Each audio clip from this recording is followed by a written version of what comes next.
Bismillahirrahmanirrahim. Assalamualaikum warahmatullahi wabarakatuh. Alhamdulillahi rabbil alamin. Wassalatu wassalamu ala ashrafil anbiya'i wa mursalin wa ala alihi wa sahbihi ajma'in. Rabbi shrah li sadri wa yassir li amri wa hlul 'uqdatam min lisani yafqahu qawli. ربنا افتح بيننا وبين قومنا بالحق وأنت خير الفاتحين اللهم فقهنا في الدين وعلمنا تأويل. Alhamdulillah, marilah sama-sama kita rafakkan kesyukuran kepada Allah Subhanahu wa ta'ala. Pada pagi ini kita dapat bersama-sama, mudah-mudahan Allah Subhanahu wa ta'ala memberikan keberkatan kepada kita. Mudah-mudahan Allah Subhanahu wa ta'ala meletakkan kita di kalangan hamba-hambanya yang beriman, dan seterusnya dimasukkan kita dalam syurga yang kekal abadi, insya-Allah ta'ala, amin.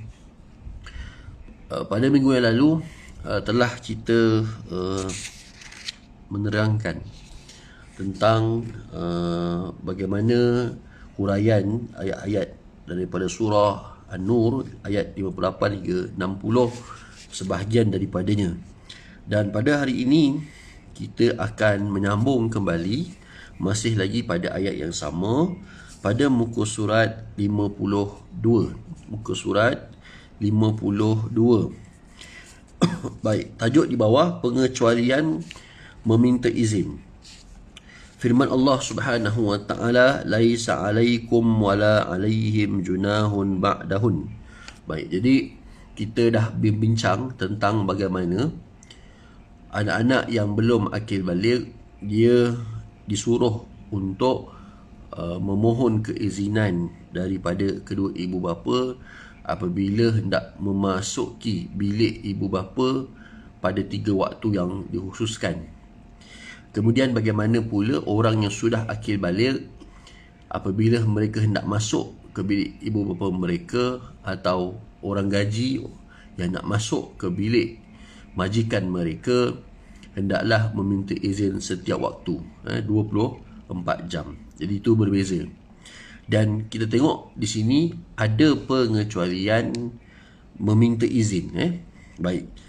Jadi apa disebut di sini? Selepas daripada 3 waktu yang dinyatakan tersebut, tidaklah menjadi satu kesalahan dan tiada berdosa terhadap kamu, wahai ahli rumah, dan terhadap mereka juga, iaitu hamba-hamba yang dimiliki, pelayan rumah dan anak-anak mereka, memasuki rumah atau bilik kamu tanpa meminta izin, kerana ia tidak menyalahi larangan dan tidak menyebabkan melihat kepada aurat yang terdedah dan keaiban. Jadi selain daripada 3 waktu yang telah ditetapkan itu, masuk ke dalam bilik tanpa izin tidaklah menjadi suatu kesalahan, kerana waktu selain daripada 3 waktu tersebut biasanya adalah waktu yang tidak terdedah aurat tuan rumah, aurat ibu ayah. Okey. Berkait dengan waktu yang luas atau panjang di antara waktu selepas sembahyang isyak dengan subuh, ia dikira termasuk dalam waktu sebelum sembahyang subuh. Maksudnya antara selepas sembahyang isyak sampai subuh, nak masuk bilik ibu bapa kena minta izin. Dikira sebelum sembahyang subuh. Masuk sebelum sembahyang subuh tu apa? Selepas sembahyang isyak sampai nak masuk sembahyang subuh. Jadi start sahaja ibu ayah masuk ke dalam bilik untuk tidur, start daripada situlah sampai dia bangun daripada tidur waktu subuh nanti, anak-anak kalau nak masuk mesti minta izin. Baik. Kemudian waktu itu merupakan tegahan memasuki tanpa izin dan lebih diutamakan lagi. Adapun nas dan ayat tidak menyebutkan secara khusus masa yang panjang atau lama jaraknya itu, iaitu antara isyak dengan subuh, kerana ia jarang dan kurang berlaku pada adat kebiasaan. Jadi kalau tengok nas, dia cuma kata sebelum subuh, dia tak kata selepas isyak sampai subuh. Kenapa nas tu sebut begitu? Kerana secara adatnya, adat kebiasaannya jarang berlakulah anak kita masuk antara waktu kita tidur sampai kita bangun. Walaupun memang ada lah kadang-kadang kan. Tapi tidak selalu begitu. Okey. Kemudian hal itu disebabkan waktu itu adalah waktu tidur dan ia juga telah difahami dan maklum konteks lain konteks lain memasuki bilik orang lain pada waktu itu dari sudut adat pun hendaklah dengan meminta izin dan mendapat keizinan terlebih dahulu. Jadi memang kita maklum waktu tidurlah, jarang anak nak masuk terjah bilik kita pada waktu dia sedang tidur kan, melainkan memang dia akan ada keadaan yang memang tiba-tiba dia nak datang kepada mak ayah dia lah. Okey, itu satu perkara daripada sudut adat. Dari sudut adat lain pun, kalau nak masuk bilik siapa-siapa pun, waktu orang tengah tidur kat dalam bilik, mestilah kita mintai izin. Ayat tersebut menjelaskan bahawa tidak ada salah bagi ibu bapa membenarkan anak-anak atau pelayan dan hamba memasuki bilik mereka selain daripada 3 waktu yang dinyatakan tersebut. Namun begitu, bagi anak-anak yang telah baligh tidak dibenarkan sama sekali masuk bilik ibu bapa mereka atau orang lain dalam semua masa kecuali dengan mendapat keizinan terlebih dahulu. Jadi anak-anak yang sudah akhir baligh 24 jam nak masuk bilik ayah mak mesti minta izin. Salah satu hikmah dia kan, bagaimana manusia ni bila dia sudah akhir balik, dia ada hawa nafsu dan sebagainya. Kadang-kadang aurat bila tak terjaga, maka akan timbullah perkara-perkara yang tidak baik. Dibimbangi pula walaupun dia adik-beradik kan, adik-beradik zaman sekarang pun sudah berlaku orang kata ianat, maksudnya abang rogol adik. Tu boleh jadi. Maka kerana itulah orang yang sudah akhir balik, apabila dia nak masuk bilik orang lain, mesti dia meminta izin. Okey.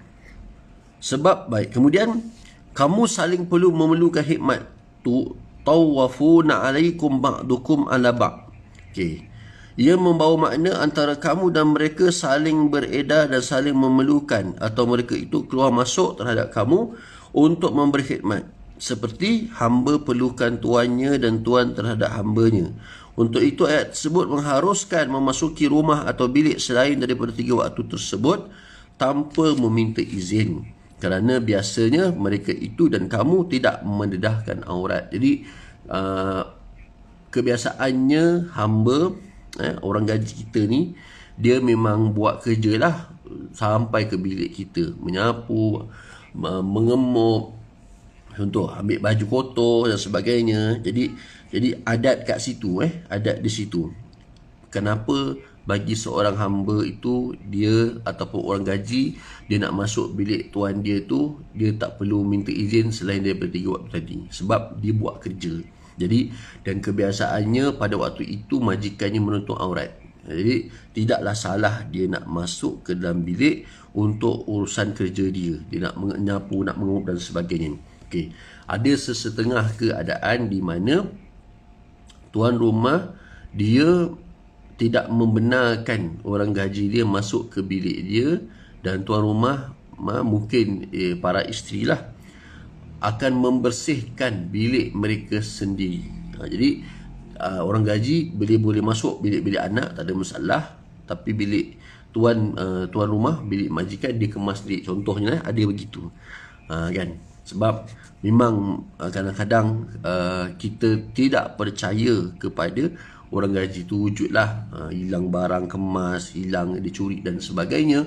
Maka kalau kita buat peraturan seperti itu, tidaklah menjadi suatu kesalahan. Ceritanya, kalau kita beri dia gaji dan disuruh kemas satu rumah termasuk bilik kita, maka kita kena faham di situ, selain daripada 3 waktu tadi, orang gaji nak masuk bilik kita untuk dia buat kerja dia, mengemas, menyapu, mengemuk, ambil baju kotor dan sebagainya, itu adalah suatu yang dibenarkan. Okey, begitu. Tapi kalau kita ragu-ragu, kita sebagai majikan, kita boleh hadkan pergerakan itu. Maka kita kata, di bilik majikan ini tak perlu untuk kamu kemas tempat lain saja. Itu satu benda yang baguslah, sebab dia tak akan berpeluang untuk nak masuk bilik kita untuk selongkar dan sebagainya.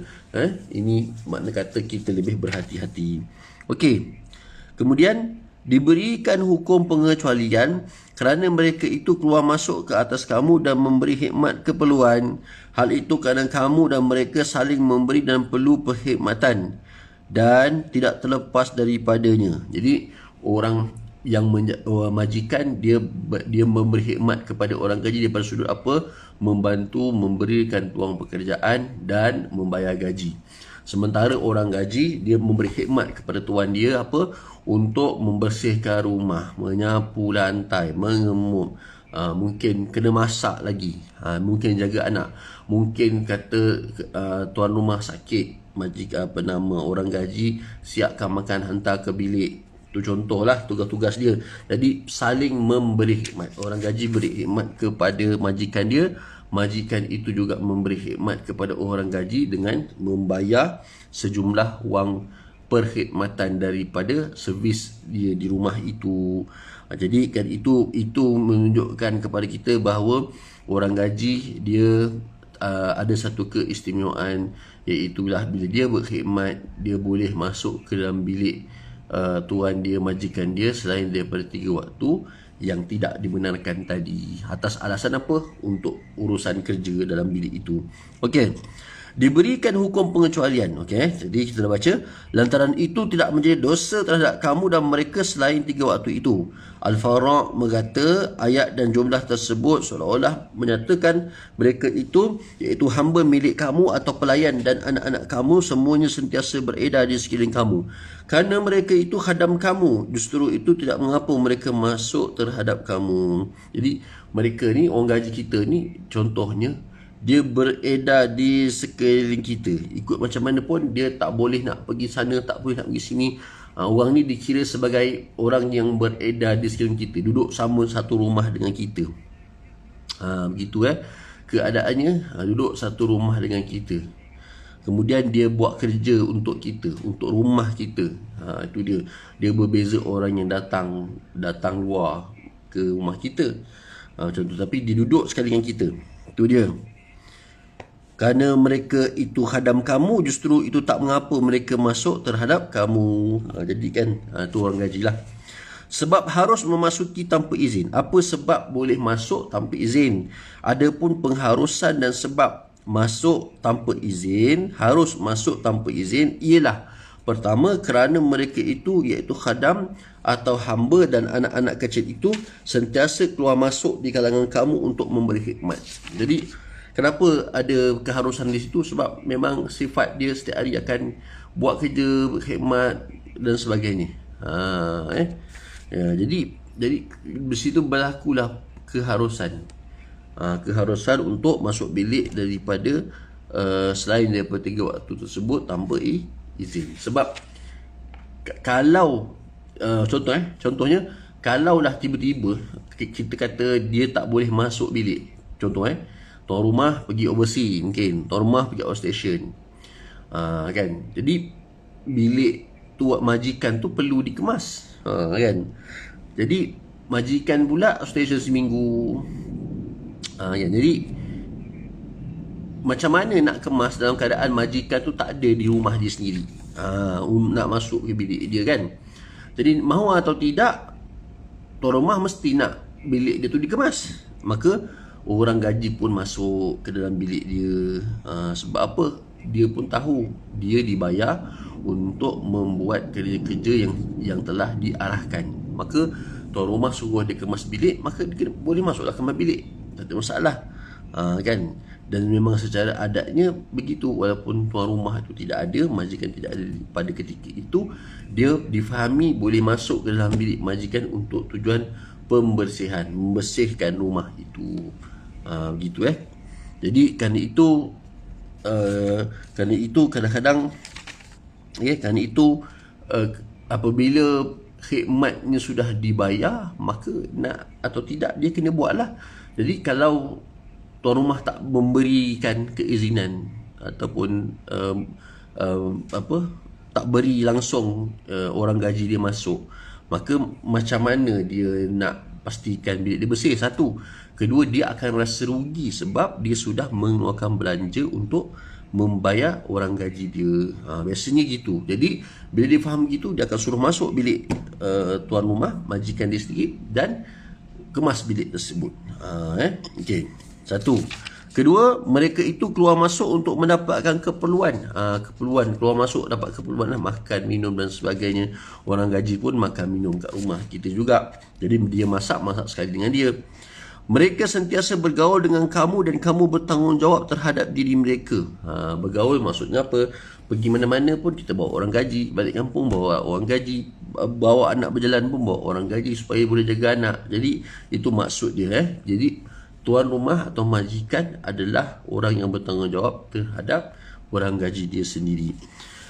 Kemudian yang keempat, antara kamu perlu memerlukan dan antara kamu pada adat dan kebiasaannya sebagai kelompok terhadap yang lain. Jadi antara satu dengan yang lain itu mesti memerlukan. Majikan perlukan orang gaji untuk dia servis berkhidmat di rumah dia. Orang gaji perlukan majikan pula untuk dia nak terima imbalan ataupun bayaran gaji bulanan. Begitu juga anak-anak. Masing-masing ada peranan di situlah.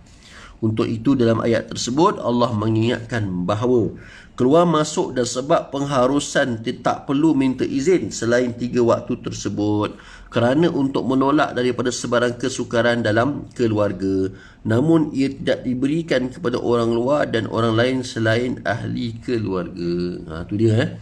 Jadi kenapa susahlah kalau dah duduk satu rumah tapi nak mengemas pun ada kawasan-kawasan yang telah dihadkan. Contohnya begitulah. Tapi kalau orang yang datang daripada luar ke rumah kita, wa imma dia anak sekalipun, maka benda ni tak diberi kepada mereka. Kelebihan ini tak diberi kepada mereka, kerana mereka itu tidak duduk sekitar, tak duduk di sekeliling kita, tak tinggal bersama dengan kita. Mereka tinggal di luar, dan bila mereka datang mereka perlu meminta izin. Dia tak sama orang yang datang daripada luar dengan orang yang duduk sekali dengan tuan rumah ataupun majikan tadi. Hukumnya berbeza. Itu dia. Okey. Kemudian rumusnya pada waktu-waktu selain 3 waktu yang telah dinyatakan itu, mereka iaitu anak yang belum balik, khadam dan hamba bebas keluar masuk bilik kamu kerana tugas mereka sebagai pembantu dan meminta keperluan daripada kamu. Jadi kenapa dibenarkan masuk? Sebab hamba atau khadam ni tugas dia adalah servis apa yang kita nak. Dan bagi majikan itu, dia akan beri keperluan kepada orang gaji ni tadi. Itu dia. Maka masing-masing ada sumbangan lah, ada servis dia masing-masing.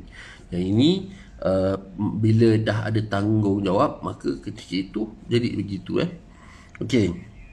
Rahmat pengaturan pergaulan. Firman Allah Ta'ala, kazalika yubayyinullahu lakumul ayati wallahu alimun hakim.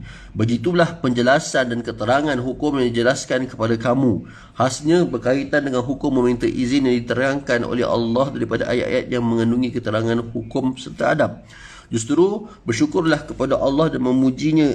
Ia juga mengisyaratkan semua tempat dalam Al-Quran yang menyatakan penjelasan sebagaimana hukum tersebut, yang juga menunjukkan kepada pensyariatan hukum dalam Al-Quran. Sesungguhnya Allah amat luas pengetahuannya dan banyak hikmah dalam segala tindakannya. Okey, jadi Allah Ta'ala datangkan hukum ini supaya kazalika yubayyinullah. Allah Ta'ala beri penjelasan lakumul ayat, hukum-hukum dan keterangan yang Tuhan beri ini. Okey.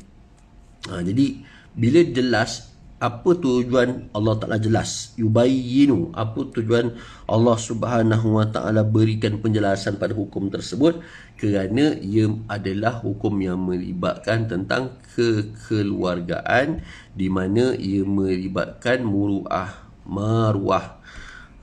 Kan maruah lebih lagi bagi seorang muslimat, seorang perempuan dalam rumah, sama ada isteri ataupun anak-anak perempuan. Jadi hukum tu Allah Ta'ala sudah yubayyinu, jelaskan sungguh-sungguh, jelaskan kepada kita mengapa jadi begitu, bukan setakat hukum boleh tak boleh, tapi dengan sebab apa tujuan Allah Ta'ala jadikan hukum begitu. Itu pun ada sekali. Baik. Itulah antara contoh hukum dan peraturan yang telah dijelaskan dan ditetapkan oleh Allah untuk manusia yang terdapat dalam syariat lain, kerana Allah merupakan penggubal mutlak yang amat mengetahui kehendak manusia dan peraturan yang membawa kebahagiaan mereka di dunia dan di hari akhirat nanti. Allah amat bijaksana terhadap apa yang disyariatkan terhadap umat manusia. Oleh kerana Allah Ta'ala lah yang atur muka bumi ini, maka Allah Ta'ala juga yang tahu, paling tahu berkait dengan apa yang manusia ni kena ikut dari segi peraturan-peraturan yang telah ditetapkan oleh Allah Subhanahu Wa Ta'ala. Sebab tu kita kadang-kadang nampak sesuatu larangan itu bersifat orang kata menyusahkan. Kenapa begitu? Sebab kita masih belum melihat hikmah pensyariatan. Tu contohnya, kan? Kita tak nampak hikmah pensyariatan. Okey. Tapi apa yang berlaku bila Allah dah tunjukkan kepada kita, baru kita nampak mengapa Allah Ta'ala jadikan seperti itu. Tu biasa je lah, baru kita nampak. Kalau tak, kita akan menyalahkan Allah Subhanahu Wa Ta'ala. Itu cara yang tidak tepat lah. Jadi sebab tu Allah Ta'ala buat hukum itu dengan menyatakan, kan, supaya kita lebih faham lebih-lebih lagi tentang masalah aurat di sini. Okey. Itulah antara contoh-contoh dan peraturan yang telah dijelaskan dan ditetapkan oleh Allah untuk umat manusia yang terdapat dalam syariat Islam, kerana Allah merupakan penggubal mutlak dan amat mengetahui kehendak manusia dan peraturan yang membawa kepada kebahagiaan di dunia dan akhirat. Allah juga amat bijaksana terhadap apa yang disyariatkan terhadap umat manusia. Okey. Batas pergaulan remaja dengan dewasa. Okey, ini ada batas-batas dia, ya. Firman Allah Ta'ala, wa iza balagal atfalu minkumul hulum wa iza balagal atfalu minkumul huluma falyasta'zinu kama sta'zanal lazina min qablihim kazalika yubayyinullahu lakum ayatihi wallahu alimun hakim. Ayat sebelumnya menjelaskan berkait hukum meminta izin dari kalangan anak-anak belum cukup umur dan hamba. Seterusnya di sini menjelaskan berkaitan mereka yang telah balik dan orang merdeka, di mana anak-anak yang cukup umur tidak diberikan pengecualian masuk bilik mereka tanpa izin dalam semua waktu. Antara lain, hukum tersebut terlaksana terhadap semua orang merdeka, sama ada kalangan kerabat dan orang luar. Jadi ayat ini tentang menjelaskan bahawa mereka yang telah akhir balik, mereka yang telah akhir balik atau cukup umur, tidak ada pengecualian bagi mereka tanpa izin. Tidak ada pengecualian bagi mereka untuk tidak masuk ke bilik tanpa izin. Tu dia. Maksudnya mereka nak masuk bilik kena minta izin terlebih dahulu. Okey? Dalam semua keadaan. Okey? Apabila anak-anak kamu telah cukup umur, tertegah memasuki kepada kamu pada semua keadaan tanpa meminta izin terlebih dahulu. Juga ditegah masuk atau menemui bukan mahram mereka atau memasuki rumah orang lain atau bilik ibu bapa mereka sendiri melainkan dengan meminta izin. Jadi kalau kat rumah mak ayah kita sendiri pun, sebagai anak yang sudah akhir balik, kita perlu minta izin, apatah lagi kalau kita datang rumah orang yang bukan mahram kita. Tu dia. Lagi kuatlah, lagi perlulah untuk kita nak jaga pandangan, jaga tangan kita dan sebagainya. Okey. Jadi di situ Allah Ta'ala dah memberikan satu penjelasan dan peraturan mengapa Allah Ta'ala jadikan seperti itu. Jadi semuanya ada hikmah lah. Lebih besar lagi adalah hikmahnya adalah untuk menjaga maruah kita, kan? Sebab manusia ni semuanya ada maruah, dan orang kata aurat kita yang tak boleh diperlihatkan kepada yang bukan mahram. Tu dia. Jadi ini nak tunjukkan betapa Allah Ta'ala menjaga syariat supaya kita tak langgar. Sebab bila berlaku pelanggaran dalam syariat tersebut akan menyebabkan apa? Seseorang itu akan rosak dari segi apa? Apa yang dia dah buat tadi, masuk bilik tanpa izin, dia nampak orang-orang, akhirnya dia akan timbul pula cerita yang lain, dia akan timbul pula dosa yang lain, jenayah yang lain dan sebagainya. Okey. Kemudian ayat ini juga merupakan penjelasan dan keterangan kepada ayat dalam surah An-Nur, iaitu awitif lillazina lam yazharu ala auratin nisa, atau kanak-kanak yang belum mengerti lagi tentang aurat perempuan, iaitu kanak-kanak yang belum mengerti tentang aurat wanita dan belum cukup umur dikecualikan. Okey ya. Jadi maksudnya yang terkecuali daripada meminta izin 24 jam, iaitulah ayat yang di mana kanak-kanak yang belum meneliti tentang aurat wanita, dia tak faham lagi ataupun belum cukup umur, maka mereka ini yang dikecualikan. Okey, ini kita kena faham betul-betul. Okey, tanda akhir balik. Okey, kita tengok tanda balik ni apa tanda dia. Menurut pendapat jumhur ulama, antara tanda balik atau cukup umur seseorang kanak-kanak itu ialah pertama, melalui cara bermimpi keluar air mani. Okey, ini tanda, contoh satu tanda di mana seseorang itu sudah ada tanda-tanda balik, iaitu pertama, melalui cara bermimpi keluar air mani. Okey, dia kena beza tuan-tuan je, air mani dan air mazi dia. Air mani dan air mazi ni kena beza. Okey. Kadang-kadang yang keluar tu bukan air mani tetapi air mazi. Air mazi.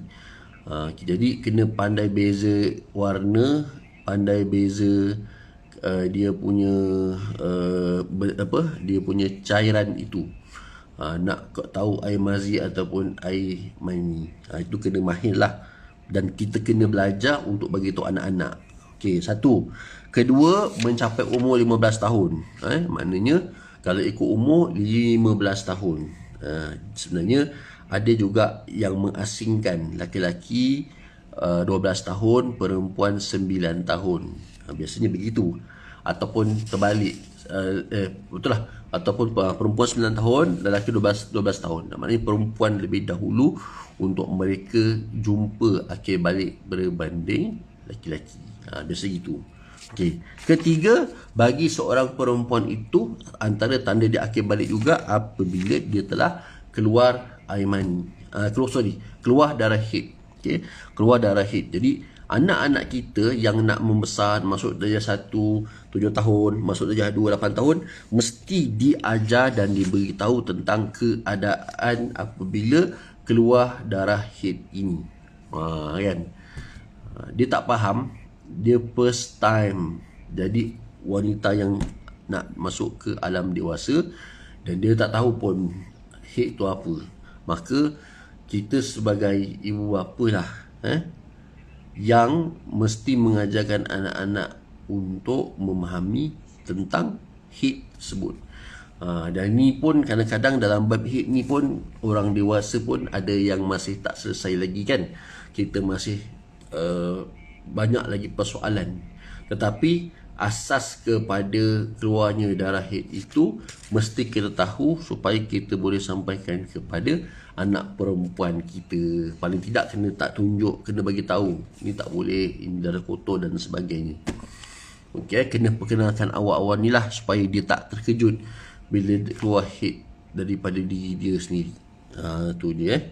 Okey. Kemudian yang keempat, antara tanda-tanda akhir balik ialah tumbuh bulu ari-ari pada kemaluan, sebagaimana hadis yang diriwayatkan daripada Atiyah Al-Qurazi, bermaksud bahawa Nabi telah memerintahkan supaya membunuh kaum lelaki Bani Quraizah yang telah tumbuh bulu ari-ari dan membiarkan hidup mereka yang belum tumbuh bulu ari-ari.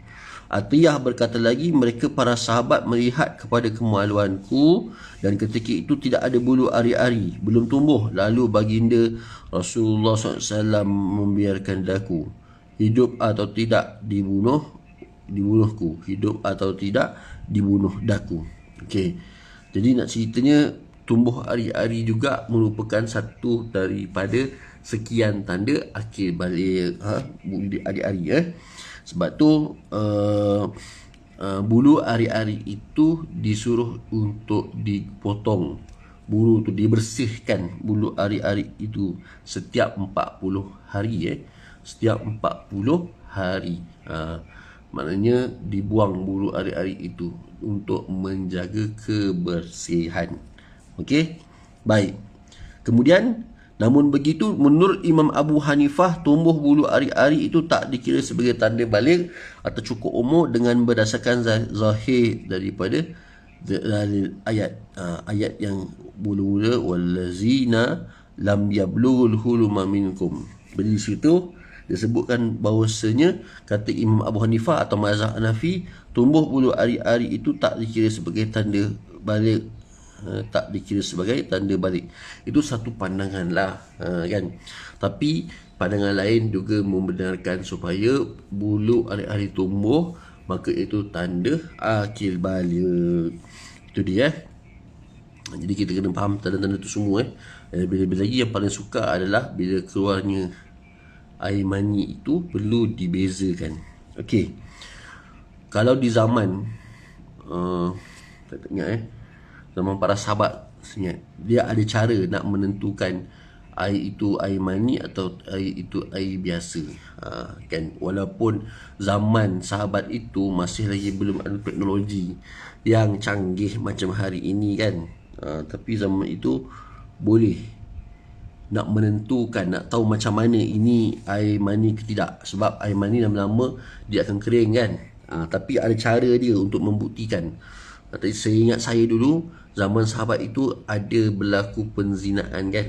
Jadi nak cari bukti adalah mestilah daripada air mani. Maka bila air mani itu dah kering kepada kain, contohnya, kan, bila air mani itu kering kepada kain, lama-lama kering, kain pada kain tu akan orang kata reput. Sebab memang begitu keadaannya. Okey.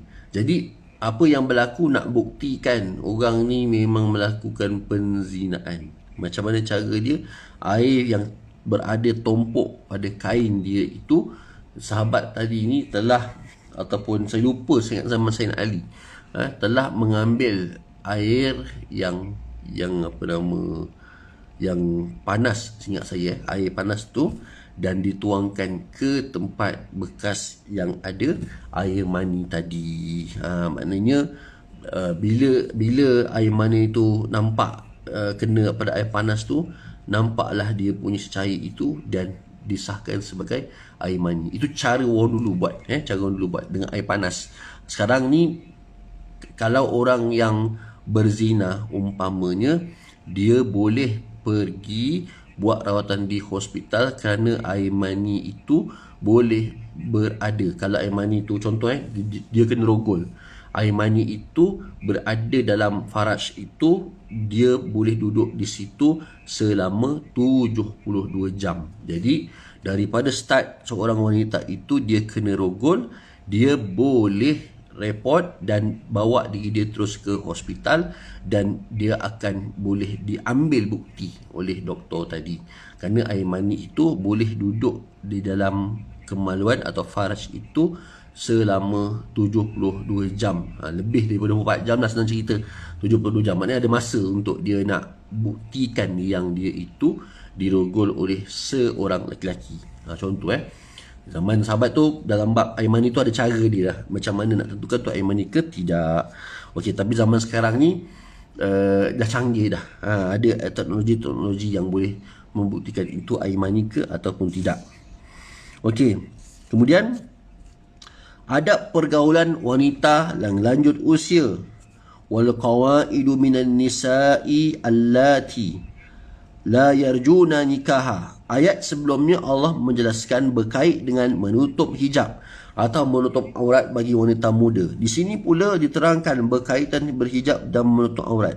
Namun ia ditujukan kepada para wanita yang berumur atau wanita tua yang sudah tidak ada keinginan untuk berkahwin dan tidak diinginkan oleh lelaki. Jadi ayat dalam surah ini yang ada satu pengecualian Iaitulah bagi wanita-wanita yang telah berumur, yang tua, yang tidak ada keinginan untuk berkahwin dan tidak ada lelaki yang sukakan kepada dia.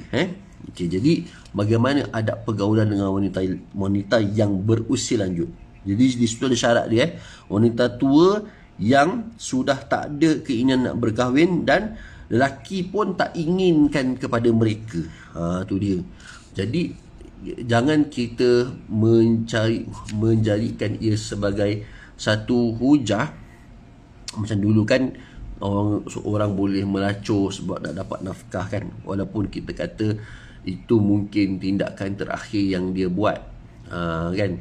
Tapi makna katanya selagi ada jalan yang lebih baik, maka dia mesti gunakan jalan yang lebih baik daripada itu, kan. Kerana mungkin dia tak ada keinginan, tapi bila lelaki ada keinginan pada diri dia, maka dia wajib menjaga kehormatan diri dia. Okey. Wanita tua yang dimasukkan di sini ialah mereka yang sudah putus haid atau tidak ada daya penarik bagi lelaki untuk mengahwininya disebabkan sudah lanjut usianya. Jadi oleh kerana usianya sudah lanjut, maka tak ada orang yang inginkan berkahwin dengan dia. Tu kebiasaannya. Okey. Wanita itu sendiri juga sudah tidak ada keinginan untuk berkahwin lagi disebabkan ia tua dan lanjut usianya dan putus haid. Okey. Antara lain juga lelaki tidak tertarik lagi kepada mereka kerana mereka tua dan tidak ada keinginan dan tidak menarik. Sebaliknya, seseorang wanita sudah putus haid dan tua namun ia masih mempunyai daya tarikan bagi lelaki atau lelaki masih tertarik pada kecantikannya, ia tidak termasuk dalam golongan yang disebutkan atau dimaksudkan dalam ayat tersebut di atas, iaitu hukum mereka itu hendaklah menjaga batasan aurat sama seperti wanita yang masih muda juga kerana masih membawa fitnah, kan. Jadi wanita tua yang boleh dapat rukhsah untuk memakai pakaian yang biasa. Maksudnya kalau wanita yang biasa ni dia pakai baju lengan panjang kan, kerana lengan tu aurat. Tapi wanita tua yang yang dibenarkan rukhsah adalah wanita tua tu pun tak nak kahwin dengan orang lelaki, dan lelaki pun kalau tengok dia tidak tertarik. Tu dia. Okey. Dia kadang-kadang ada juga lelaki yang suka kepada wanita yang tua, kan. Contohnya wanita yang banyak duit. Contohnya, dia tak nampak yang tua tu, dia nampak duit. Jadi di situ dia tak termasuk dapat pengecualian yang kita baca ayat sekarang ni. Maksudnya wanita tua itu dia mesti memakai pakaian yang memang sempurna menutup aurat. Jadi kalaulah dia wanita yang tua, yang dia tak ada keinginan kepada lelaki untuk berkahwin, lelaki tengok dia pun tak mau, dia baru masuk kepada dalam rukhsah ini. Maka soalan pun ada orang tanya, macam mana kita nak tahu lelaki itu suka kita ke tidak? Kita dah tua, kan. Mungkin orang perempuan tanya, kita dah tua, kita mungkin tak suka mana-mana lelaki sebab kita dah tua. Okey. Dan kita pun tak tahu macam mana lelaki tu suka kita ke tidak, kan. Itu dia. Maka kalaulah contoh ada lelaki yang bercakap sesuatu subjek yang tidak baik, yang tidak senonoh, maka maksudnya lelaki tu ada tarikan. Maknanya dia tertarik dengan kita. Ataupun mungkin lelaki itu dengan bahasa kiasan untuk masuk meminang kita, ataupun lelaki itu dengan bahasa-bahasa yang lain dengan bertujuan untuk berkahwin dengan kita. Maka ertinya adalah lelaki itu tertarik kepada kita. Maka kerana itu kita orang perempuan wajib menutup aurat dengan sempurna. Itu dia. Okey. Ini makna katanya kalau dah ada suara-suara yang bersifat begitu, yang inginkan kita mungkin dengan bahasa kiasan dan sebagainya. Okey, jadi kita tidak menafikan, mungkin logik akal kata wanita tua memang lelaki tak nak, kan, kerana ketuaannya lanjut umur. Tetapi tidak mustahil, kalau bukan kerana tuanya dia suka, mungkin kerana yang lain. Wallahu alam lah, mungkin kerana material, mungkin kerana banyak duit dan sebagainya, mungkin banyak kemungkinan-kemungkinan. Jadi nak tengok benda tu berlaku atau tidak, tengoklah macam mana perkataan lelaki tu kepada diri dia sendiri. Jadi bagi wanita-wanita yang walaupun sudah lanjut usianya, perlu memahami keadaan ni, perlu memahami macam mana orang lelaki ni cara dia communicate dengan perempuan-perempuan yang sudah berusia ni bagaimana. Okey, kita kena tahu. Ulama berselisih pendapat tentang kalimah qawaid. Okey, Ibnu Qutaibah kata wanita tua dikatakan dengan qawaid kerana mereka banyak duduk atau diam di rumah disebabkan mereka itu lanjut usia mereka yang lanjut. Mereka itu lanjut atau usia mereka yang lanjut. Okey, qawaid ni asal perkataan dia qa'ada. Qa'ada maksudnya duduk. Qa'ada maksudnya duduk. Jadi kenapa wanita yang lanjut ini dikaitkan dengan perkataan qa'ada? Qa'ada ni duduk. Kerana kebiasaannya wanita yang tua, yang lanjut ini, dia hanya duduk diam di rumah, dia tak ke mana-mana. Okey, ini dia punya sinonim dia begitu. Sinonim dia begitu. Maknanya wanita yang tua, lebih lagi pula wanita yang ada sakit, yang perlu dijaga oleh anak-anak, kebiasaannya dia tak keluar rumah lah. Dia duduk di rumah, anak dia sediakan makanan untuk dia, jaga dia, mandikan dia. Maka kerana itu dipanggil sebagai qawaid. Asal perkataannya adalah qa'ada, maksudnya duduk. Okey, duduk atau diami. Jadi kalau dari segi harfiah begitulah. Kalau dari segi konteks ayat, maksudnya wanita tua ini sinonim dia bila dia sudah tua, dia akan tinggal duduk diam dalam rumah dan jarang dia keluar rumah. Itu maksud dia. Okey. Ibnu Rabi'ah berkata, wanita tua disebut dengan qawaid kerana mereka itu telah pencen atau berhenti daripada mencari kesenangan hidup disebabkan usia mereka yang telah lanjut. Justru itu mereka tidak mempunyai keinginan untuk berkahwin lagi. Jadi wanita qawaid ni juga disebut sebagai wanita yang pencen, bersara. Okey, dia dah tak cari nafkah, dah tak cari apa-apa keperluan hidup. Jadi maknanya apa? Duduk di rumah diam-diam. Contoh, membesarkan cucu.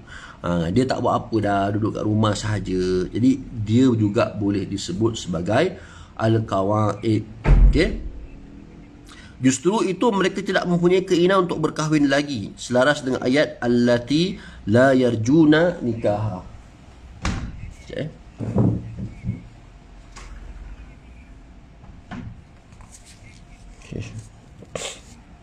Okey, baik.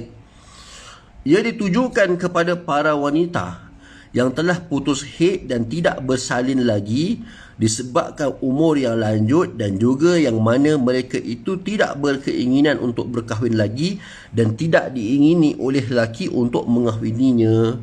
Lantaran itu, tiada kesalahan atau dosa terhadap mereka tidak memakai kain tudung atau tutup kepala dan tutup muka atau baju luar seperti jubah di atas pakaian dalam yang menutupi tubuh mereka bukan tujuan berhias, iaitu tidak dengan niat untuk menzahirkan atau menunjukkan perhiasan yang ada pada diri mereka atau pada badan mereka, seperti gelang tangan, rantai leher, gelang kaki dan berbagai perhiasan lagi yang sepatutnya mereka tutupi atau sembunyikan. Jadi wanita yang putus haid itu satu benda, okey, yang tak boleh nak bersalin lagi sebab dah lanjut usianya, itu satu perkara juga. Yang tak berkeinginan untuk berkahwin lagi, itu satu perkara juga. Dan lelaki pun tidak mengingini mereka. Jadi bagi mereka ni tidaklah menjadi satu kesalahan ataupun dosa sekiranya mereka tidak memakai tudung, tak pakai tutup kepala, tak pakai tutup muka ataupun baju luar jubah. Dia tak pakai, mungkin dia pakai t-shirt biasa saja. Jadi kalau macam logik kita lah, kalau orang yang dah sangat-sangat uzur, 80 tahun, duduk atas kerusi roda ataupun dia bedridden, dia stroke, dia baring saja di atas katil, kebiasaannya memang mereka itu dalam keadaan yang tidak menutup aurat lah, maknanya dan mereka dibenarkan dalam keadaan begitu disebabkan pengecualian yang telah diberikan tadi. Jadi kalau orang datang nak ziarah, contohnya orang datang nak ziarah, yang datang tu bukan mahram, okey, bukan mahram. Tapi kalau nak disuruh pakai tudung setiap kali orang datang, dia akan menyusahkan, akan mensukarkan dia tu nak pakai tudung setiap kali orang datang. Dah dalam keadaan dia stroke dan sebagainya. Maka kerana itu rusah bagi perempuan yang sudah tua itu wujud dekat situ. Maknanya dia dah tak boleh bergerak, dia dah tua, umur 80 tahun, maka dia dibenarkan untuk, maknanya rusah tadi, dia tak tutup aurat pun tidak mengapa, tak pakai tudung pun tidak mengapa, kerana sudah ada rusah yang khusus bagi wanita yang telah kita sebutkan ciri-ciri tadi. Okey, jadi jangan disusahkan mak kita untuk nak pakai tudung dalam keadaan rusah itu sudah pun ada. Itu. Tapi kalau kita rasa tak ada masalah, mak tu masih boleh bangun dan dia masih nak pakai tudung, maka eloklah pakai tudung. Isunya kalau benda itu menyusahkan dia dalam keadaan terpaksa nak bangun, nak baring semula, nanti orang lain datang nak ziarah, dia kena bangun balik semula. Itu dalam kes contoh macam itulah. Dan ia bergantung kepada situasi keadaan semasa. Jadi kita ada pilihan kat situ. Boleh untuk nak menutup aurat kalau tak menyusahkan, boleh untuk membuka aurat kalau ia memang menyukarkan kita, menyukarkan mak kita tadi. Jadi syarat tu cukuplah. Jadi dia tak perlu tutup aurat. Okey. Namun begitu, jika mereka berniat untuk mendedahkan dan menunjukkan perhiasan, haram mereka mengambil rusah tersebut dan dikira sebagai berhias yang diharamkan dan dijanjikan dengan ancaman yang keras. Kan? Kalau contoh, mak kita dah usia lanjut, tapi dia pakai rantai, dia pakai gelang. Tapi gelang dan rantai dia tu bukanlah nak tunjuk ke orang pun perhiasan, tapi memang dia pakai, memang sebab dia biasa pakai kat rumah dan sebagainya. Maka taklah menjadi satu kesalahan. Kan? Tapi kalau dia pakai itu memang tujuan untuk menunjuk-nunjuk gelang tersebut, pakai rantai untuk tunjuk kepada orang tentang rantai tersebut, maka itu tak boleh lah. Hukum dia kena tutup lah daripada dilihat oleh orang yang bukan mahram. Okey, begitu keadaannya. Jadi diikut situasi yang berlaku kepada ahli keluarga, mak kita macam mana keadaan dia, ikut keadaan tu. Tapi keringanannya sudah ada di situ, rusahnya sudah ada di situ. Jadi kita boleh buat pilihan lah. Okey, baik. Rusah wanita tua tidak memakai jubah. Falaisa alaihinna junahun ay yada'na thiyabahun. Apa yang dimaksudkan dengan menanggalkan pakaian dalam ayat tersebut ialah bagi wanita tua yang mana tidak diingini lagi dan sudah tidak ada nafsu padanya.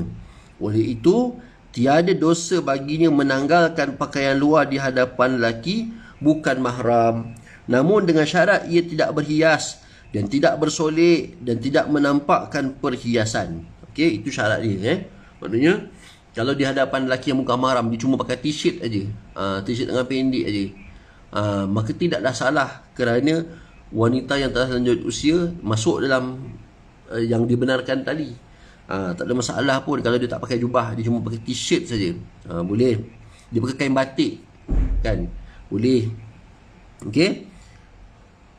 Namun bukanlah dimaksudkan wanita tua itu boleh menanggalkan semua pakaiannya atau telanjang, di mana hal itu adalah tidak munasabah sama sekali. Sama ada di hadapan lelaki mahram, apatah lagi di hadapan lelaki bukan mahram.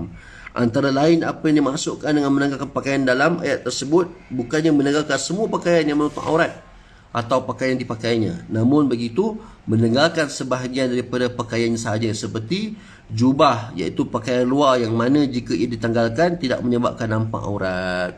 Itu dia dah. Jadi jubah luar kan, wanita tu ada beberapa pakaian-pakaian yang berlapis kan. Jadi bagi wanita yang sudah tua itu, contohnya jubah, dia boleh. Mungkin dia pakai t-shirt saja yang saya sebut tadi kan, t-shirt dengan kain batik saja. Sebab ketuaannya susah dia nak pakai baju dan sebagainya. Maka tidaklah salah orang yang bukan mahram berhadapan dengan wanita yang uzur seperti itu. Boleh, dia ada hukum dia. Justru ulama fiqh bersepakat bahawa apa yang dimaksudkan dengan thiyab, baju, pakaian, iaitu jubah atau baju luar yang mana dengan wanita muslimah diperintahkan untuk menyembunyikan perhiasannya. Justru itulah bagi wanita tua yang putus haid dan tidak ada harapan atau tidak berkeinginan untuk berkahwin lagi, dan lelaki yang sudah tidak berminat dan tidak tertarik padanya, dan sifat lain yang termasuk dalam ayat tersebut, tidak menjadi kesalahan bagi mereka jika mereka tidak memakai pakaian luar atau membuka pakaian luarnya di hadapan lelaki bukan mahram mereka atau mahramnya. Jadi kalau kat hospital ni banyaklah berlaku kan. Dan pas kat hospital tu sendiri, wad lelaki dan wad perempuan tu memang ada pengasingan lah. Cuma kadang-kadang bila nak masuk ke wad perempuan, ada orang lelaki-lelaki masuk untuk tengok mak dia. Mak dia kat katil lain, tapi katil sebelah maknya tu ada wanita tua lagi, dalam keadaan tak menutup aurat. Maka situasi tu akan berlaku. Situasi tu akan berlaku. Sebab tu yang menjaga pesakit perempuan kat wad ni biasanya anak perempuan, bukan lelaki lah, disebabkan faktor-faktor aurat itu. Tapi kalaulah kita sebagai seorang lelaki pergi masuk wad, tengok mak kita kat dalam wad, sebelah katil mak kita tu ada juga orang tua juga, begitu keadaannya, maka tidaklah menjadi satu kesalahan, dosa untuk kita berhadap dalam keadaan seperti itu.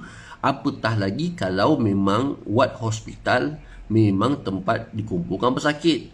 Kadang-kadang wanita itu memang masih muda dan sebagainya pun tidak menutup aurat, tapi kerana apa? Kerana kita nak tengok mak kita, kan?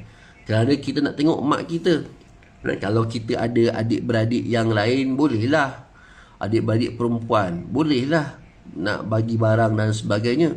Macam mana kalau kita ni hanya ada adik-beradik lelaki, perlu kita nak ziarah mak kita, maka di situlah ada dia punya darurat, darurat yang dibenarkan. Okey.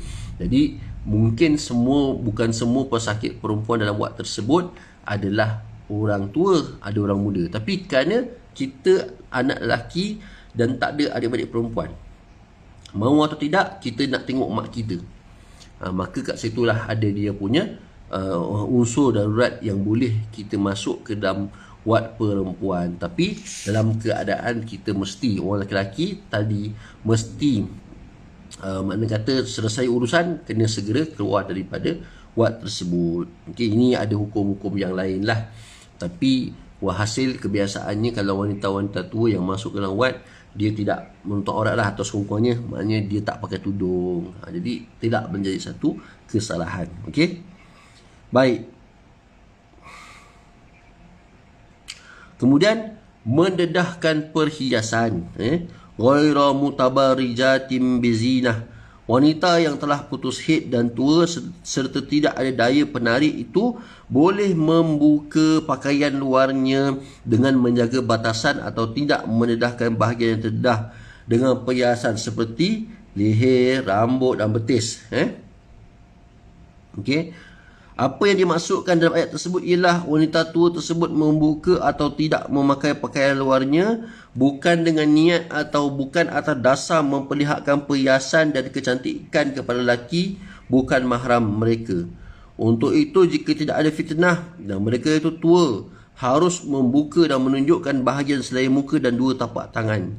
Namun jika ada unsur fitnah, hanya boleh didedahkan bahagian muka dan tapak tangan sahaja. Jadi bila orang tua yang usia lanjut tadi ni, dia buka pakaian dia dalam keadaan nampak leher, nampak rambut, kan, nampak lengannya. Tujuan buka tu mestilah bukan untuk nak tunjuk-tunjuk perhiasan, tapi sebab dia kesukaran lah sebagai orang tua. Kan, kadang-kadang dia tak pakai seluar lah, dia pakai kain batik. Kadang-kadang kain batik tu nampak betis dan sebagainya. Jadi mesti difahami faktor tua di situ. Maka mendedahkan aurat bagi orang wanita yang sudah lanjut, orang tua, bukanlah bertujuan kerana nak mendedahkan perhiasan, tetapi kerana dia sebagai orang tua yang cukup syarat-syarat dia tadi. Itu dia. Jadi kalau dah mendedahkan perhiasan boleh mendatangkan fitnah, maka dia kena tutup sempurna macam perempuan biasa. Tapi biasanya perempuan yang wanita-wanita lanjut ni dia jarang lah pakai barang kemas apa semua. Sebab logiknya anak-anak tak akan berikan pakai barang kemas kerana dibimbangi akan diragut. Biasanya begitu jadi anak-anak yang memang prihatin kepada mak dia, biasanya dia tak akan benarkan pakai emas apa semua tu dalam keadaan ada risiko untuk diragut oleh orang lain contohnya. Tapi boleh juga berlaku kan kalau mak tu berhajat nak sangat pakai emas dia, rantai dia apa semua. Tapi itu atas inisiatif anak-anak lah nak nasihatkan mak tadi. Tapi hukumnya begitu, okey, tak ada masalah. Okey, wanita lanjut usia berpakaian sopan lebih baik. Wa ayyasta'fifna khairul lahunna wallahu sami'un alim. Namun begitu, bagi wanita putus haid dan lanjut usia, berlaku sopan lebih baik bagi mereka. Justru itulah ulama' menginterpretasi bahawa wanita tua tidak menanggalkan pakaian luar adalah lebih baik, atau mereka menjaga kesopanan itu lebih baik, atau tidak menanggalkan pakaian luar sama sekali lebih baik. Oleh itu, jika wanita tua dan putus haid begitu masih digalakkan dan mereka berpakaian sopan lebih baik, sudah tentu bagi wanita muda bernafsu dan menarik nafsu lelaki dituntut bahkan wajib bertindak sedemikian. Jadi, kalau wanita tua tadi dia mampu untuk nak berpakaian sempurna macam wanita muda, maka itu adalah lebih baik. Kan? Tapi kalau dah sakit, stroke dan sebagainya, dengan sebab umur dia pula dah 80 90, maka ada baiknya diambil rukhsah itu, kelonggaran itu. Tetapi kalau yang masih muda boleh menarik perhatian orang lain, wajib menutup aurat. Itu keadaan dia. Okey. Itu semua adalah untuk menjaga kesopanan dan kemungkinan lelaki yang putus haid itu masih terdapat kalangan lelaki yang tertarik kepadanya dan mempunyai nafsu terhadapnya. Oleh itu, biarpun mereka tua, bersikap sopan adalah lebih baik. Hal itu atas dasar berjaga-jaga walaupun harus ia membuka pakaian luar, dan itulah yang lebih digalakkan dan utama untuk mereka. Kita ada sejarah yang menceritakan macam mana seorang yang muda kahwin dengan seorang nenek. Kalau kita Google dalam Google kat internet, kita akan jumpa yang berkahwin dengan umurnya bayi nenek dia. Ada menunjukkan bahawa lelaki itu tertarik kepada perempuan tadi kan. Jadi di situ dah dia kena tutup aurat yang sempurna kan. Begitu keadaan dia. Dia tak mustahil boleh berlaku Okey, jadi kerana itu, kalaulah perempuan yang tua itu, perempuan yang sudah lanjut usianya itu, digalakkan untuk menutup aurat sempurna bagi mereka yang boleh melakukannya, apatah lagi kalau wanita muda. Sudah pasti memang wajiblah kena tutup aurat sempurna kerana dia wanita muda yang masih lagi mendapat perhatian daripada laki-laki dan masih lagi menarik perhatian oleh laki-laki. Itu dia. Lebih wajib lagi untuk menutup aurat dengan sempurna. Itu dia. Antara lain, Allah juga amat mendengar dan mengetahui segala percakapan dan perbualan antara lelaki dan wanita, dan percakapan lelaki bersama wanita-wanita. Allah amat mengetahui apa yang mereka niat dan maksudkan, serta tersirat dalam hati kecil mereka yang sebenarnya, dan tidak ada satu pun yang sunyi dan tersembunyi daripada pengetahuan Allah. Oleh itu, hendaklah berhati-hati dan berjaga-jaga daripada waswas syaitan. Lantaran itu, hendaklah bertakwa kepada Allah, menjaga dari maksiat dan sekaligus mentaati Allah, berzikir dan syukur dan tidak kufur kepada Allah. Itu je. Jadi Allah tahu apa, kan kita memang tak tahu kalau orang lelaki tu minat kita ke tidak kan, kalau kita dah jadi wanita yang lanjut usia. Tapi Allah Ta'ala tahu. Allah Ta'ala tahu apakah perbualan-perbualan antara lelaki dan wanita. Waktu lelaki tu bersama dengan wanita ni, apa yang mereka bualkan. Jadi tak mustahil sebenarnya ada lelaki-lelaki muda yang tertarik kepada perempuan yang tua. Kan, lebih pula lagi, walaupun usianya mungkin dah 70 tahun, tetapi mungkin wanita tua itu mempunyai harta, mempunyai material. Itu contohlah, sebagai contohlah. Dan contoh itu telah pun ada di depan mata kita. Okey? Kan? Walaupun ia jarang berlaku, tapi ia ada berlaku, tetap boleh berlaku. Dan oleh kerana ia tetap boleh berlaku, maka di situlah agama telah mendidik kita untuk lebih berhati-hati. Itu dia. Lebih-lebih lagi dalam bab aurat. Jadi bila agama dah dididik kita untuk berhati-hati, maka kita sama sekali tidak akan melakukan apa yang telah dilarang oleh Allah Subhanahu wa taala. Kita bimbang kalau kita rasa benda tu okey, tapi sebenarnya benda tu melanggar perintah Allah, kan? Tu dia. Sebab itulah hukum itu dijelaskan sejelas-jelasnya supaya kita sebagai orang Islam ini beramal dengan apa yang telah diperintahkan oleh Allah dan juga beramal dengan apa yang telah diperintahkan oleh baginda Nabi SAW. Wasilah jambatan dia hari ini adalah para guru-guru kita, asatizah kita, alim ulama kita dalam bab ilmu-ilmu yang berkait dengannya, fiqh, hadis, tafsir dan sebagainya. Itu dia. Maka kerana itu ada hikmah yang kadang-kadang kita tak tahu mengapa Allah suruh begini, mengapa Allah bagi rukhsah begini, mengapa Allah tak larang begini. Banyak benda lah yang kita kena belajar lagi sebenarnya. Okey, insya-Allah. Jadi saya berhenti setakat itu dulu pada pagi ini. Kita akan sambung pada minggu hadapan hikmah pensyariatan. Hikmah pensyariatan. Okey, insya-Allah. Jadi mudah-mudahan Allah Subhanahu wa taala berikan keberkatan umur, keberkatan masa lapang kita, sama-sama kita dapat duduk dan berkumpul untuk kita sama-sama menuntut ilmu, dan mudah-mudahan Allah Subhanahu wa taala mengurniakan kepada kita ganjaran syurga di hari akhirat, dan mudah-mudahan diangkat segala wabak bencana yang berlaku pada hari ini, insya-Allah. Aqulu qauli hadza wa astaghfirullahal azim li wa lakum. Assalamualaikum warahmatullahi wabarakatuh.